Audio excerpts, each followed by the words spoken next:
à l'étude de la parole ce matin. C'est un privilège d'être ici pour étudier la parole de Dieu. Nous allons commencer tout de suite.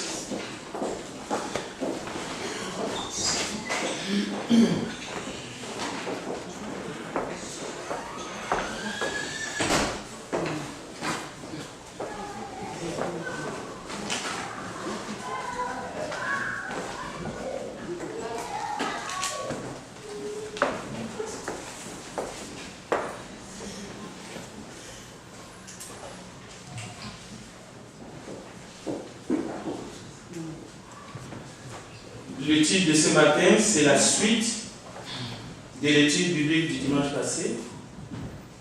Et quand je suis arrivé à la maison, j'ai reçu un message des frères qui sont en Europe qui m'ont demandé des questions, mon avis, ce que je pensais par rapport au sujet de l'étude biblique que j'ai commencé dimanche passé. Je leur ai dit, j'ai répondu, j'ai dit, mais je vais vous en donner parce que votre question rentre dans l'étude que j'ai commencée aujourd'hui en assemblée. Donc, je leur disais que je leur enverrai mes observations sur le thème qui nous sommes après cette étude. Donc, vous comprendrez que j'ai une double mission ce matin, parce qu'ils vont recevoir le même enseignement, soit en vidéo, soit en audio. Donc, vous allez comprendre que je dois me concentrer plus. Bien. Sur la question qui nous sommes, les églises du Christ, ce n'est pas parce que nous disons toutes les églises du Christ, comme c'est écrit dans Romains 16, vous salue, qu'il y en a plusieurs. Non, il n'y a qu'une église du Christ, une seule. Mais à la question qui sommes-nous, toutes les assemblées locales des églises du Christ répondent à cette question en soulignant une vérité que vous allez trouver dans les écrits, mais aussi dans les sites internet, que l'Église du Christ déplore la division que nous voyons dans le monde. La division qui est parmi les groupes religieux. Mais malheureusement, avec le temps qui passe, il y a de plus en plus des éléments, quelques personnes parmi nous, qui remettent en question, qui réunit même notre identité, qui est au fait l'identité de Christ, parce que l'Église ne nous appartient pas. Voilà pourquoi, pour moi, ce n'est pas un fardeau de terminer cette étude que nous avons commencé la semaine passée. Même pas à cause des questions qui me sont posées. Pour moi, c'est un privilège. Parce que je vais juste reprendre les vérités qui concernent l'Église du Seigneur. Bien, nous ne faisons pas partie de la division que nous voyons dans le monde parmi les dénominations. Cela veut dire que les membres dans le corps du Christ ne sont pas des membres des dénominations. C'est là vice-versa. Les membres des dénominations qui sont dans le monde, les groupes religieux, ne sont pas des membres de l'Église du Christ. Pour comprendre cela, ça prend juste un petit exercice. Dans le jardin d'Éden, Dieu crée un couple pour former une famille. Genèse chapitre 2. Avant la destruction de deux villes, Sodome et Gomorrhe, Dieu va épargner une famille,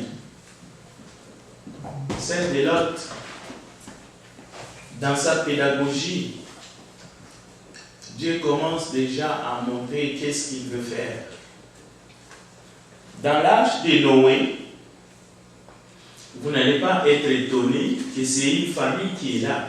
C'est la famille de Noé avec disons, ses enfants et ses belles-filles. Mais c'est une famille. C'est la même chose. Je vous disais d'emblée. Ce n'est pas parce qu'il y a plusieurs églises locales éparpillées dans le monde que nous sommes plusieurs églises, en guillemets. Toutes les églises du Christ vous saluent ne signifie pas qu'il y a plus qu'une église.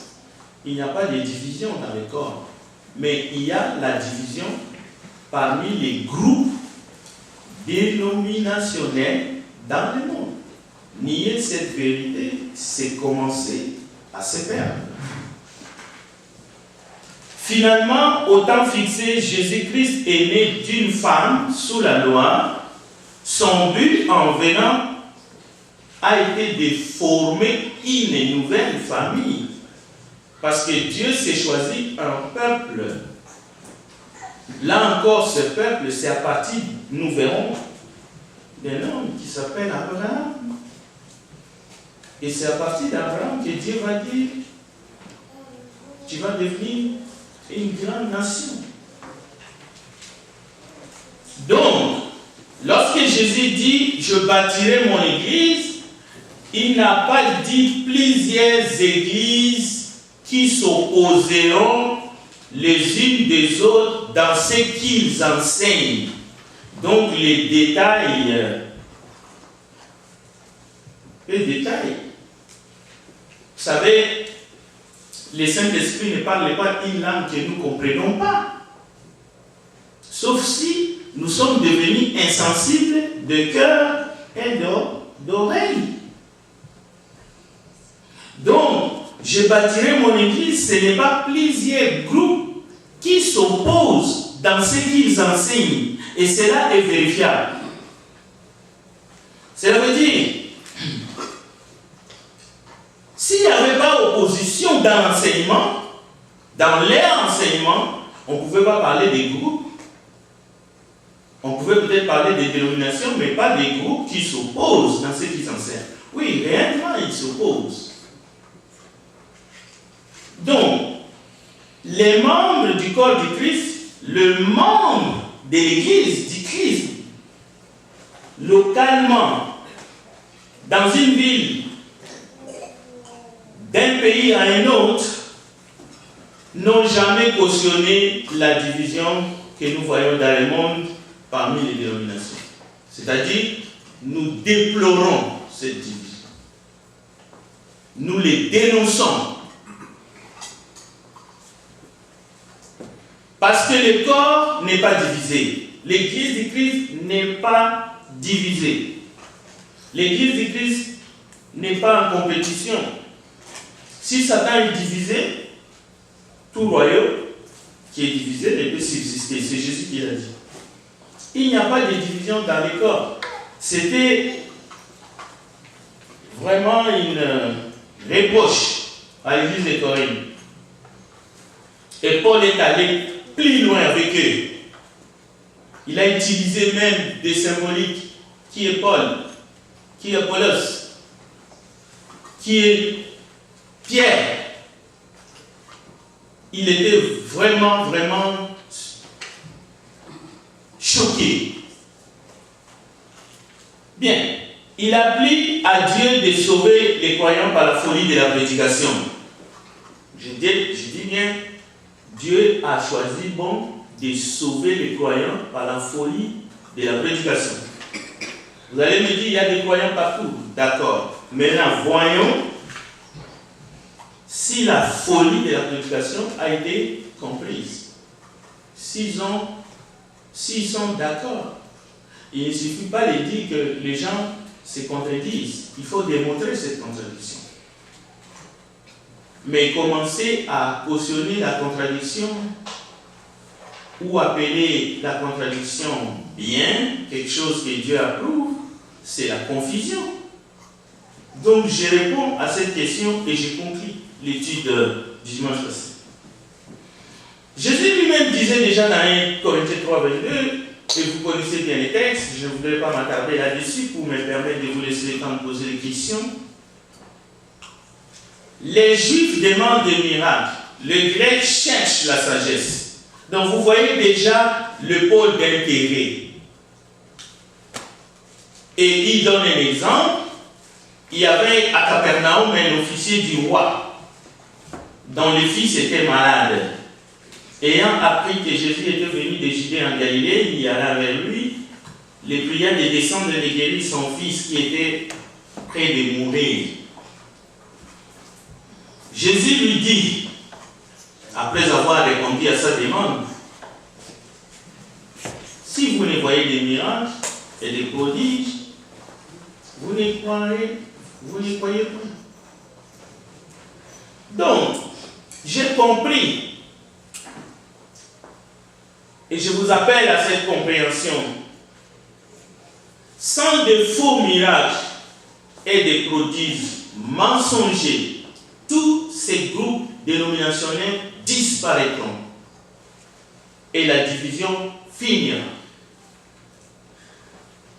Ce qui fait qu'ils tiennent, ce qui fait qu'ils ont un semblant du succès, c'est parce qu'ils courent toute l'Afrique de l'Ouest pour aller ramasser des gris-gris et essayer de faire tomber les gens avec des faux miracles, des faux prodiges. Je continue. Si on enlevait l'exorcisme, et vous savez c'est quoi l'exorcisme, les cultes des idoles, les services pour les morts, tous ces services qui est aujourd'hui commercialisés, si on enlève ça, la divination des faux prophètes, des gens qui sont carrément des devins, c'est ta belle-mère, c'est ton oncle, je vois quelque chose, tu vas mourir si tu ne fais pas attention. Plus rien ne tiendra dans ce groupe-là. Plus rien. Au fait, ce sont des marabouts, mais qui se cachent dans des vêtements de prêtres.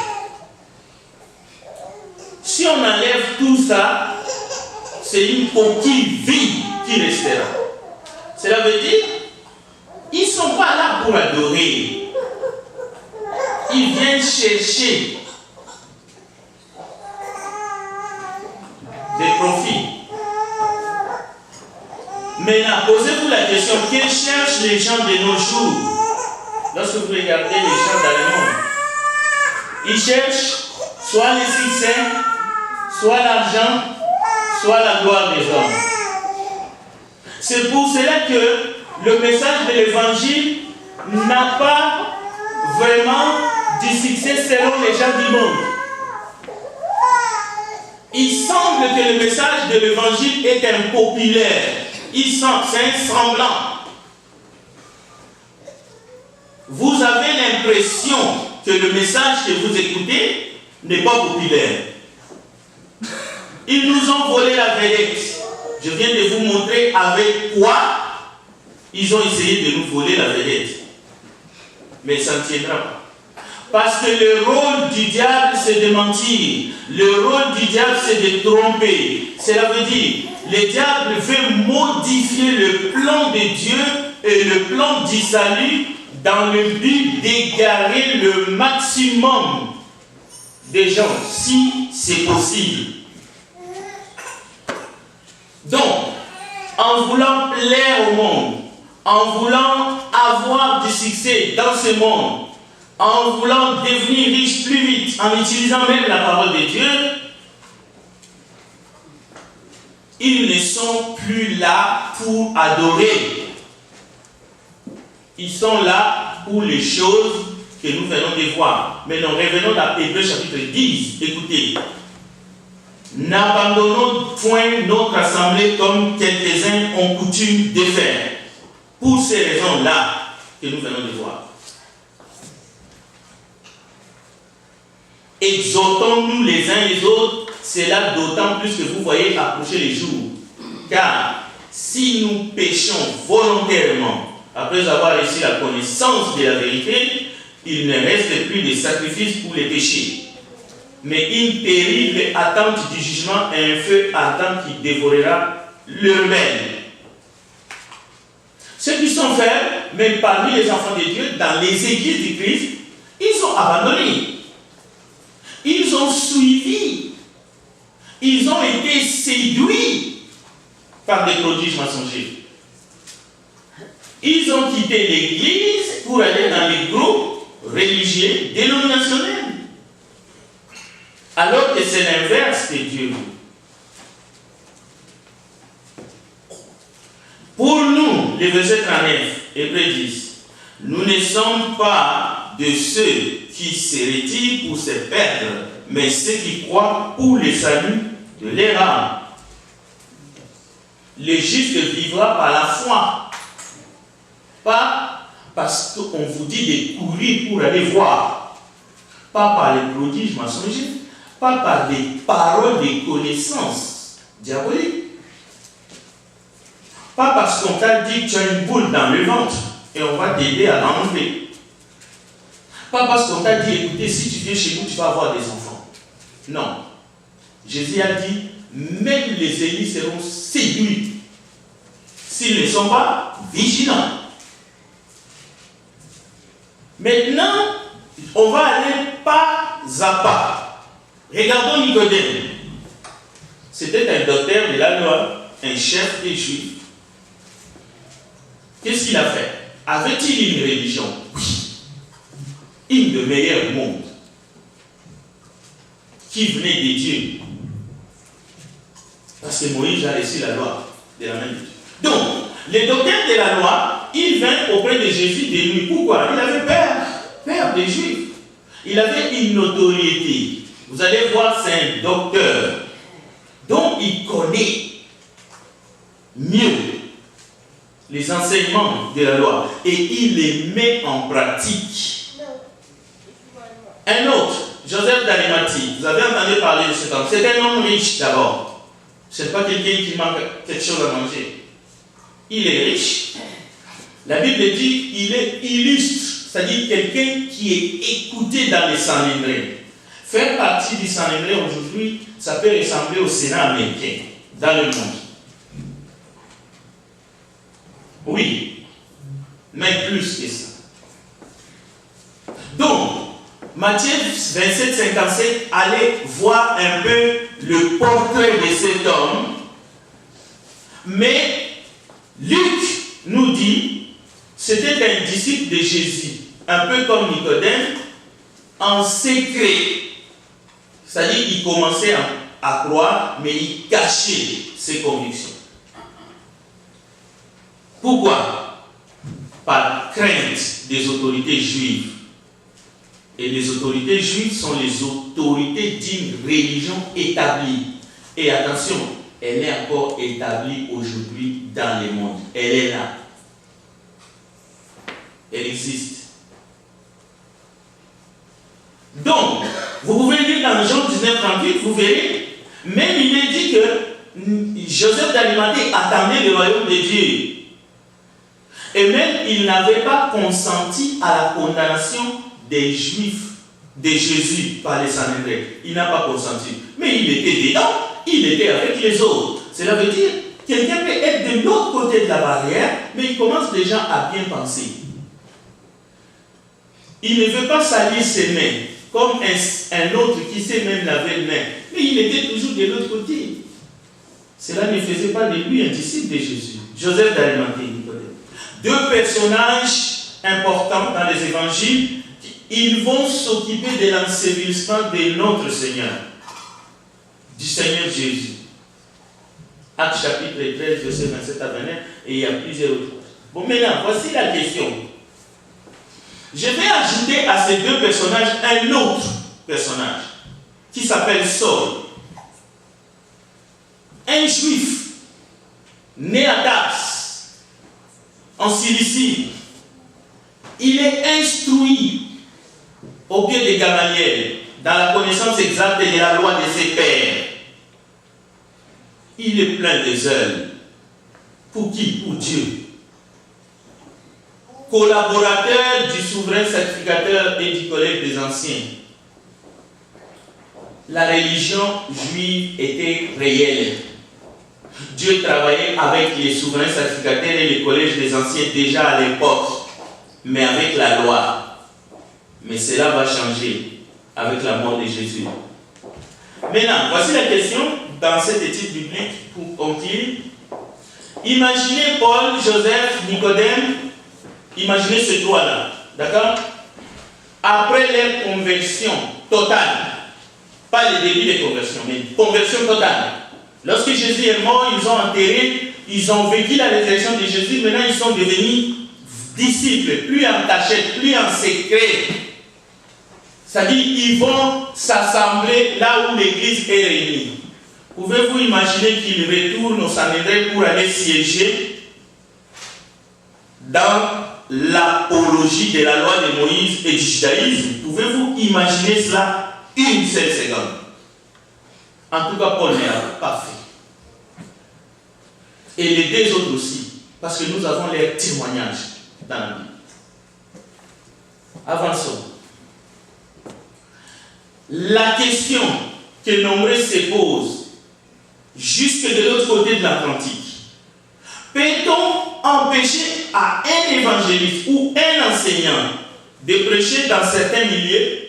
C'est-à-dire, dans certains milieux-là, il peut prêcher, dans un autre milieu, il ne peut pas prêcher. La réponse est bien entendu non. Mais attention, l'objection nous vient de la parole. Acte 16, nous avons Paul et Barnabas,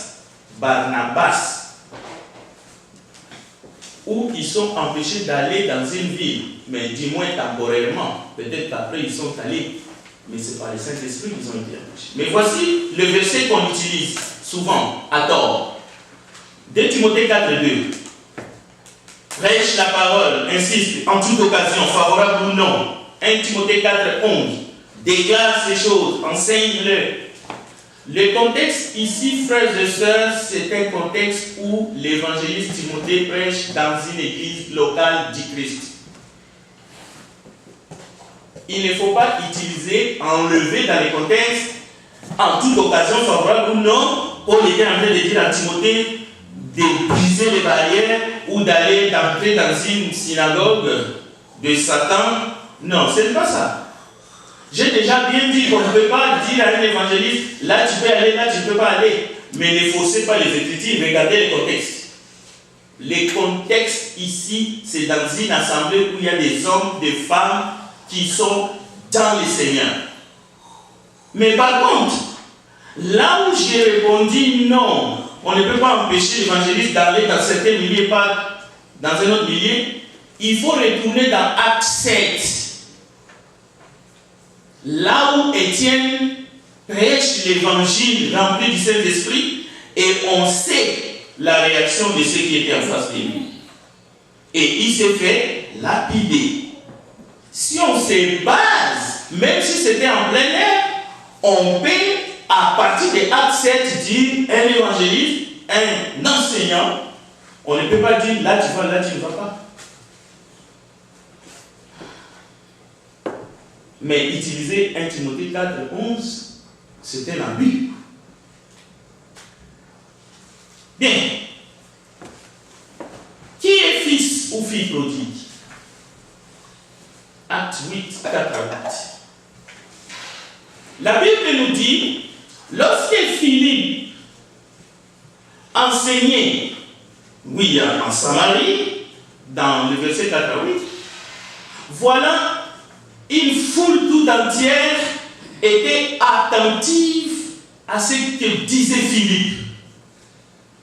On peut qualifier ces groupes-là, ils attendaient le merveille de Dieu, attentifs. Ils avaient déjà l'attitude, la bonne. Parce que la fin de ce récit, nombreux se sont convertis. Voilà les fils et les filles prodigues qui sont prêts, en écoutant la parole, à revenir au Père. Mais souvent, il y a des confusions. Qui sont les fils et les filles prodigues? La Bible dit, il y aura dans les ciels pour un seul péché qui se répand, il y aura de la joie dans le ciel. Ce sont les fils et les filles prodigues. D'ailleurs, Luc 15 dit, c'est la conclusion de la parabole du fils prodigue. C'est ça, les fils et les filles. Sommes-nous des fils et des filles prodigues ce matin? Il y en a ici parmi nous ce matin. Maintenant, voici la question que je pose à tous pour une bonne réflexion. Comment accueillir les chrétiens rétrogrades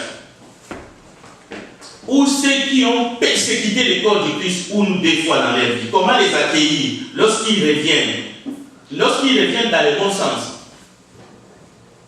Ou ceux qui ont abandonné l'église, mais après avoir commis des dégâts, et ils reviennent parmi nous. Comment les accueillir?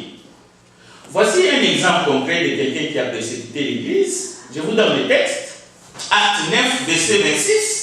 Il était connu par ses talents, par son intelligence, mais aussi par son zèle. Mais un zèle contraire, parce qu'il persécutait Christ, il persécutait l'église. Voici ce que le texte dit. J'étais très attentif en lisant ces détails. Qui est détail?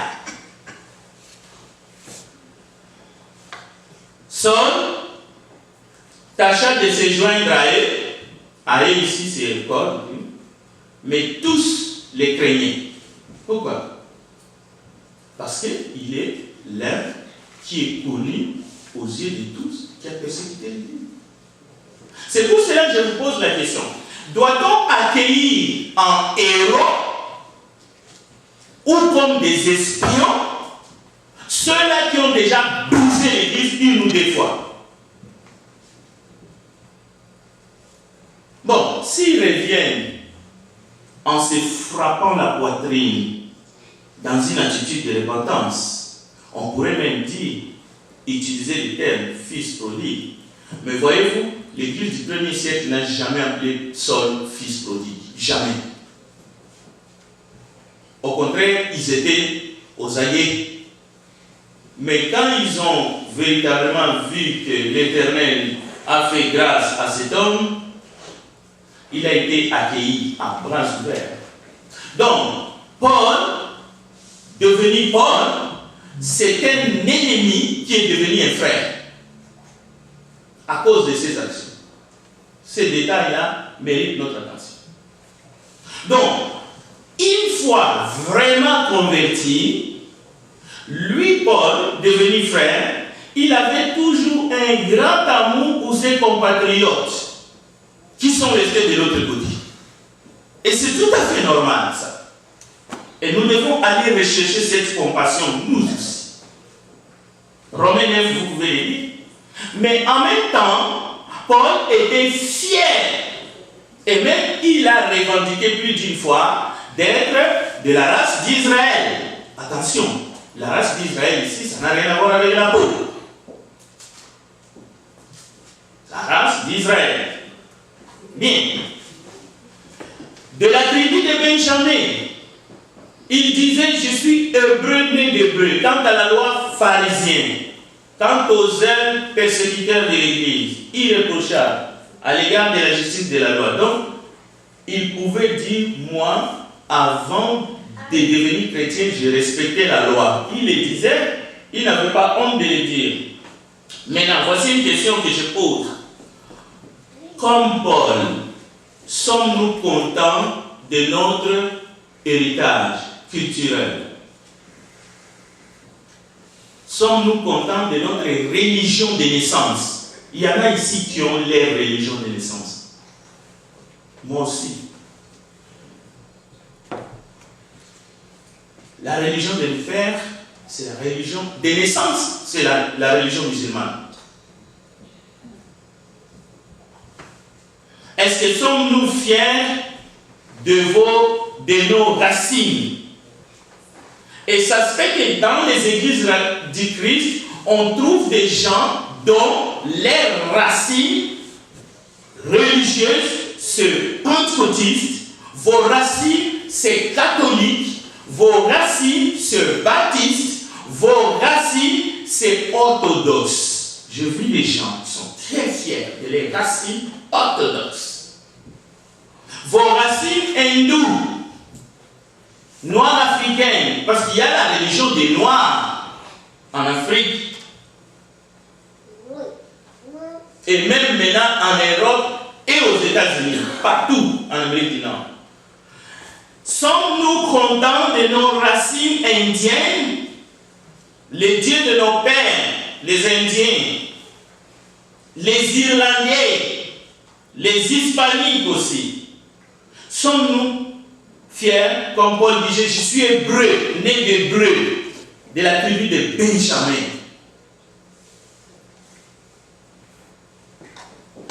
Bon, voici ce que Paul dit. Il dit, et je vous donne le texte, Philippiens 3. Je vais lire juste un ou deux versets parce que ce sont des passages chocs. Il dit ceci, au reste mes frères, réjouissez-vous dans le Seigneur. Il ne dit pas réjouissez-vous dans votre histoire culturelle. Il dit réjouissez-vous dans le Seigneur. Je ne me lasse point de vous écrire les mêmes choses, et pour vous cela est salutaire. Prenez garde aux chiens. Prenez garde aux mauvais ouvriers. Prenez garde aux faux circoncis. Car les circoncis, c'est nous qui rendons à Dieu notre équipe par l'Esprit de Dieu. Et nous entendons souvent parler de l'Esprit de Dieu. Mais il faut savoir quelle différence y a-t-il entre celui qui rend équipe par l'Esprit de Dieu et celui qui ne rend pas équipe par l'Esprit de Dieu. Quelles sont les implications? Est-ce que Paul est arrogant? Ce que nous lisons, c'est la parole de Dieu pour moi et pas pour vous. Je continue. Il dit, c'est nous qui rendons à Dieu notre culte par l'Esprit de Dieu, qui nous glorifions en Jésus. Cela veut dire que Paul ne se glorifie pas, malgré qu'il cite toutes ces choses-là. Il ne se glorifie pas de ses racines. Mais vous allez voir, mais il a un grand amour pour son peuple, pour le peuple de sa religion. Il dit, j'aurais sujet de mettre ma confiance en la chair. Si quelqu'un autre de moi pouvoir se confier en la chair, je le puis davantage. Et il continue, moi, circoncis le 8e jour de la race d'Israël. Est-ce que Paul met sa confiance dans la circoncision? Mais il cite ces choses. De la tribu de Benjamin, il continue. Aux ailes, persécuteur de l'Église. Est-ce qu'il se réjouit parce qu'il a été persécuteur de l'Église? Irréprochable. Est-ce qu'il est en train de dire qu'il est irréprochable dans le Seigneur? Non. Irréprochable quant à la loi. Ah. Malgré son amour et la reconnaissance de ses racines, face à Christ, Paul considérait tout cela comme de la boue à cause de l'excellence, de la connaissance de Jésus-Christ. C'est Paul qui le dit lui-même dans les textes qui suivent. Mon Seigneur, qu'est-ce que nous faisons nous aujourd'hui? Est-ce que je considère ma religion dans laquelle je suis né, l'islam de mes pères, comme de la boue, ou je fais l'apologie de cela?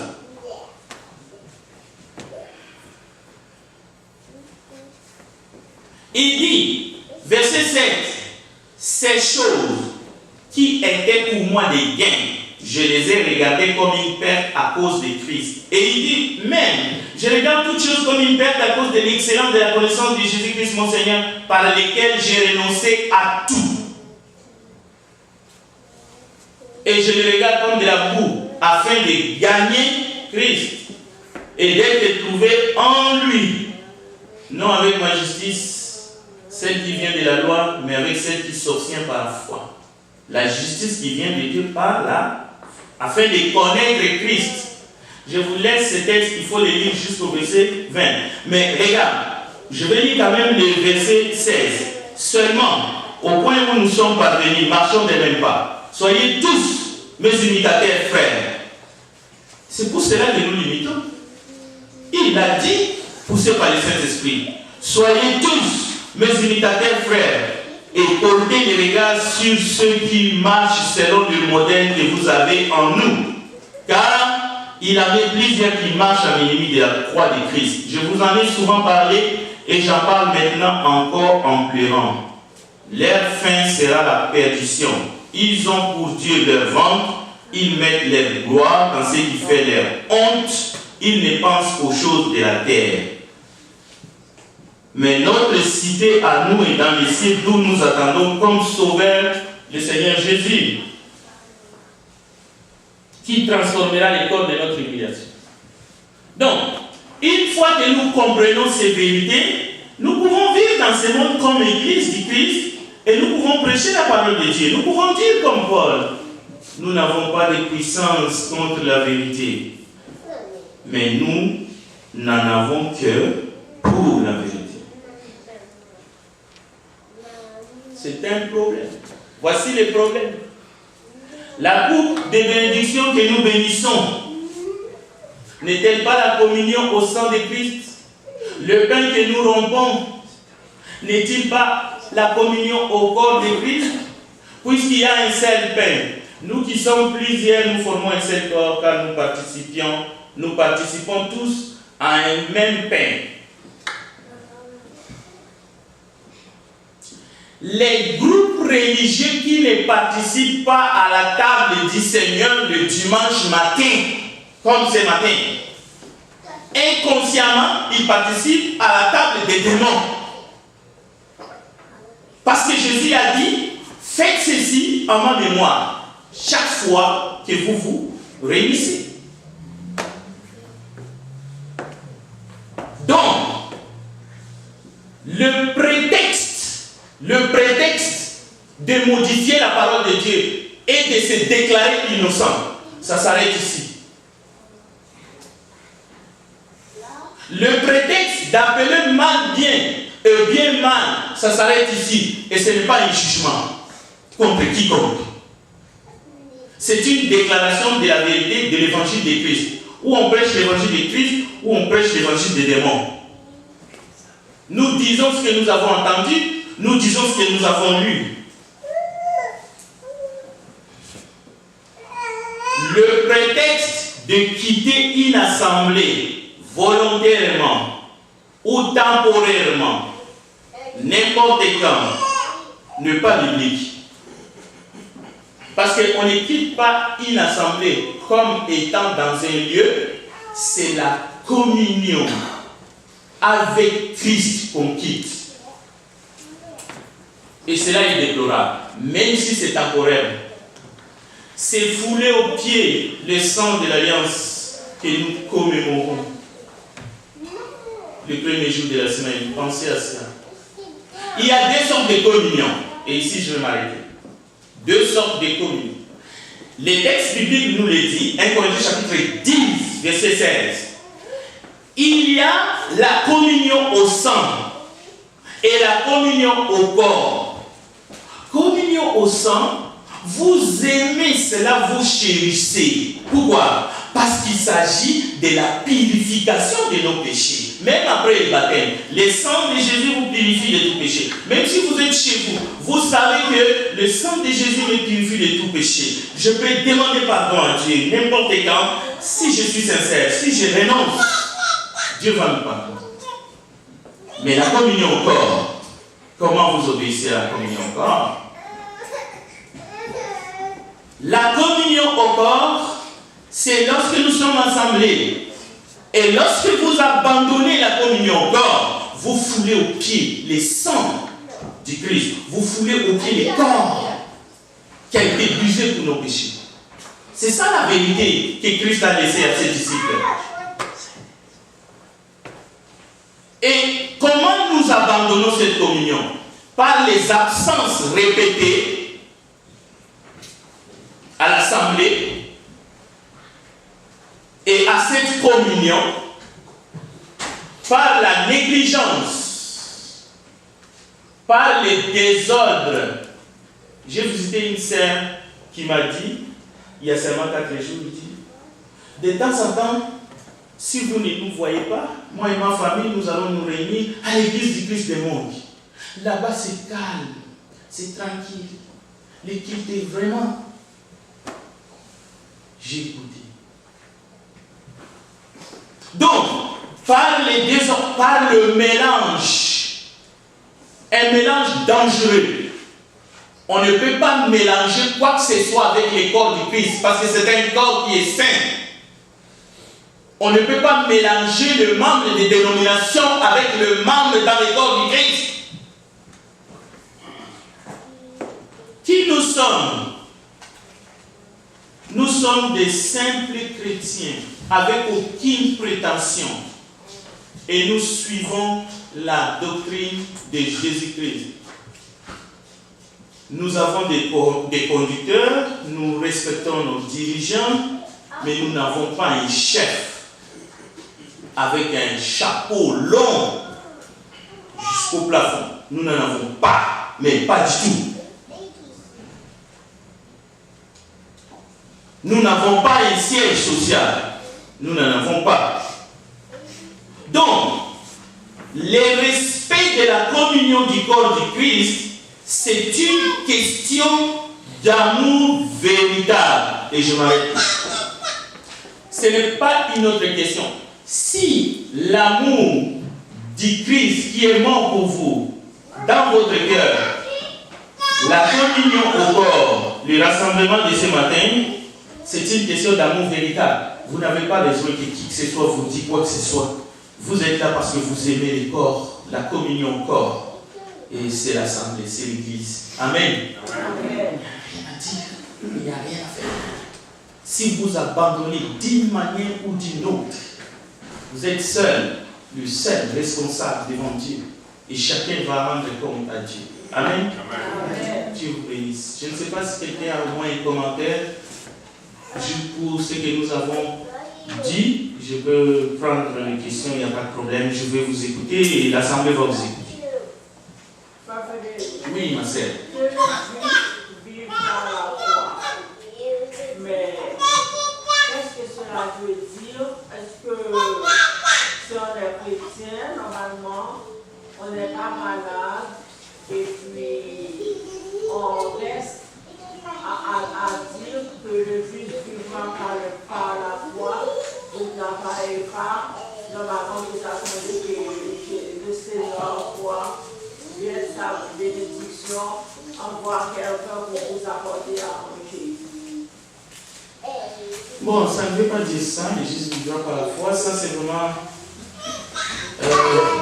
toute une autre dimension de la question que vous posez. Les justes vivra par la foi, c'est vraiment compter à Dieu, ne pas chercher à courir forcément derrière des miracles, des produits mensongers. Oui, c'est une forme de miracle aussi que de rester, ne pas travailler, que Dieu va envoyer quelqu'un miraculeusement pour vous donner à manger. Non, il faut faire ce qu'il faut faire. Il faut aller même solliciter le bien-être social, c'est du travail. Il faut se présenter devant les bureaux. Si vous êtes malade, d'ailleurs c'est pour cela que l'État donne ça. C'est pour aider ceux qui ne peuvent pas travailler à cause des maladies et tout. Donc, restez croisés que Dieu va envoyer un ange ou un homme pour vous donner à manger. Ça, c'est une mauvaise foi. Ce n'est pas la foi de juste vivra par la foi. C'est vraiment adorer Dieu en esprit et ne pas sortir facilement, suivre les fausses doctrines à cause de ce qu'on vous miroite, à cause de ce qu'on... Vous voulez voir pour croire. Non, vous n'avez pas besoin de voir pour croire. Vous devez croire à la parole de Dieu sans même voir. C'est ça les justes vivra par la foi. Parce que Dieu est avec nous. Amen. Bien, nous allons terminer par une prière. Merci pour la question. Prions ensemble. Nous te bénissons, notre Père, parce que tu es bon. Merci pour la présence de chacun ici ce matin. Père, tu sais que nous t'aimons. En retour, remplis-nous par ta sagesse, par ta connaissance, car les jours sont mauvais et nous voulons vivre avec toi dans l'éternité. Au nom de Jésus, nous avons ainsi prié. Amen.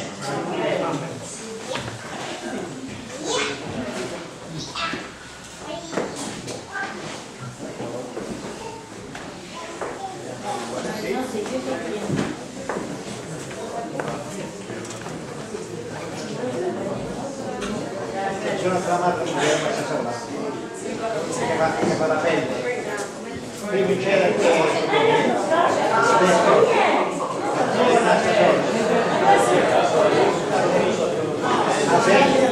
può essere pure.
Pito.